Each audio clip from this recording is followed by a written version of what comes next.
In today's video, I want to introduce you to an incredible chess prodigy named Tanidolova Adewumi, also known as Tani, within the chess community. In March 2019, Tani gained widespread recognition when he won a section of the New York State Scholastic Championship with an impressive score of 5.5 points out of 6. What made his achievement even more remarkable was the fact that Tani and his family were living in a local homeless shelter in New York City at the time. Shortly after the tournament, a notable video was posted on YouTube, capturing Tani's visit to the St. Louis Chess Club, where he played against a couple of grandmasters in blitz matches. One of the grandmasters he faced was Hikaru Nakamura. In this video, I will analyze their game and discuss the exceptional talent displayed by both Hikaru and Tani. These players begin with a handshake, and Tani starts with e4, while Hikaru responds with c5.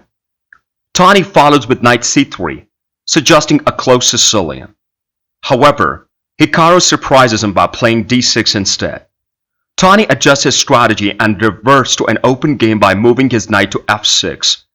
Now with pawn to d4, a central trade occurs, and Hikaru faces a decision. He ultimately chooses the Dragon Sicilian as his next move. Ryan, may I bring someone along? There was a request to bring an additional person.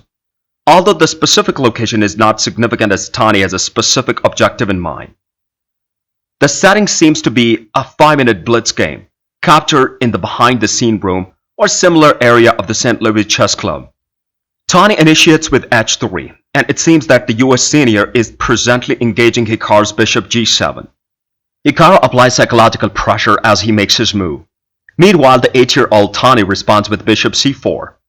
Hikaru performs a short castle, and Tani subtly hints at the unattractiveness of the Hikaru's bishop by moving his own bishop to b3. Please excuse my attempt at humor there. Hikaru counters by playing the knight to a5, following his previous move of h3 to prevent any threats from the g4 and aiming to activate his bishop on b3. Hikaru continues his development by moving his bishop to d7, intending to play b5 and possibly rook ca, which are common moves in the dragon variation. Tani responds with queen to d2, establishing a battery and also keeping an eye on the potential of the bishop h6. Tani appears to divert his attention away from the board, focusing instead on what's happening behind Hikaru, possibly looking towards the cameraman or something else nearby. Meanwhile, intense chess action unfolds on the screen just beside him. Tani then makes a move by placing his bishop on h6, aiming to exchange this particular bishop and potentially provoke some action on his side. It's worth noting that Anatoly Karpov in his World Championship matches was also known to employ such tactics. Hikaru decides to capture the bishop, but this action leads to potential issues as he has a looming concern. It seems that Hikaru didn't have an immediate reason to take the bishop. Tani attempts a queen h4 check, and Hikaru responds accordingly. The plan was to execute queen h4 check and capture the bishop, which is now under the attack by 2 pieces, while also opening up attacks after the knight on e4 capture. Tani realizes that regardless of what he retrieves in return, he's in trouble since Hikaru is not showing any mercy to the younger player and proceeds with knight takes e4. Hikaru completes his combination by moving the bishop to h6, but if I may pause momentarily. It's worth noting that Hikaru hesitated briefly before making his move. He placed his queen on h4 after a momentary pause. Tani responded by moving the knight back to f2. In the YouTube video titled, "Can you find Tani's missed win?" that I watched, I remember questioning why Hikaru kept his queen in that position. Hikaru replied, "In this position there is this move. This inspired me to film the current video I'm working on. The move g3 is fantastic. The knight now defends the pawn.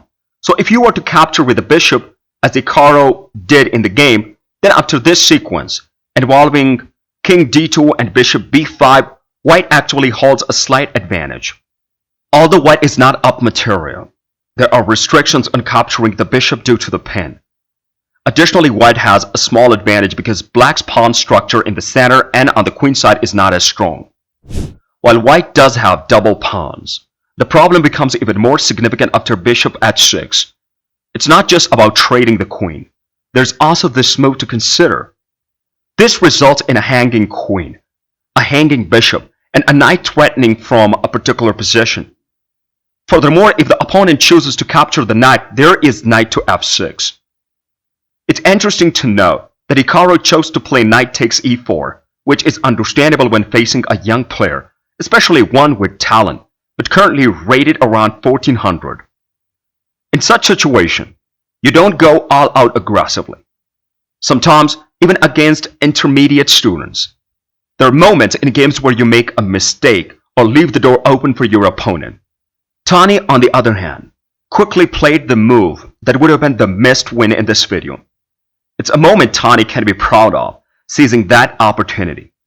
However, moving forward from this point, White faces difficulties because there are now two threats to consider. Therefore, White needs to make a move that protects the knight.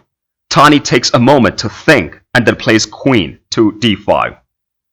The challenge lies in the significant pressure on the White's position, which allows Hikaru to take his time. He has the option to capture on b5 or bring a rook to exert pressure on the pawn. As expected, Hikaru chooses the latter, and Tani responds with a move that elicits a single laugh between the players as he inadvertently blunders the bishop on the opposite side of the board, resulting in the bishop takes rook. Instead of resigning, Tani decides to continue playing. It's not every day when he gets to face such a strong player, so the game continues with the rook and queen entering the fray from that direction. Tani moves his knight back. Hikaru plays bishop c6, and it's interesting to observe how to convert a position like this. Some of the more experienced weavers might question its significance, deeming it silly. But Tani ponders for a short while, approximately 10 to 15 seconds, and ultimately settles on the move g3, counter-attacking the Hikaru's queen. However, Hikaru can confidently capture the queen, resulting in a queen trade, and without hesitation, bishop takes knight. This leads to a substantial material advantage, with knight takes bishop and bishop returning to e3. The advantage of the position is that the rook is blocking the opponent's king, and at some point, it becomes crucial to capitalize on the material advantage, which is the distant rook. Additionally, there is the potential for a skewer. When Tani plays f5, Hikaru seizes the opportunity to capture the Tani's bishop with his king from c1 and also takes the rook on e2. This strategic move prevents the enemy king from escaping any further. Subsequently, an important move, rook to d8 is played, making the beginning of the cleanup process. Hikaru proceeds to capture several pieces, and although he could promote multiple queens, he opts to focus on hunting down the Tani's king.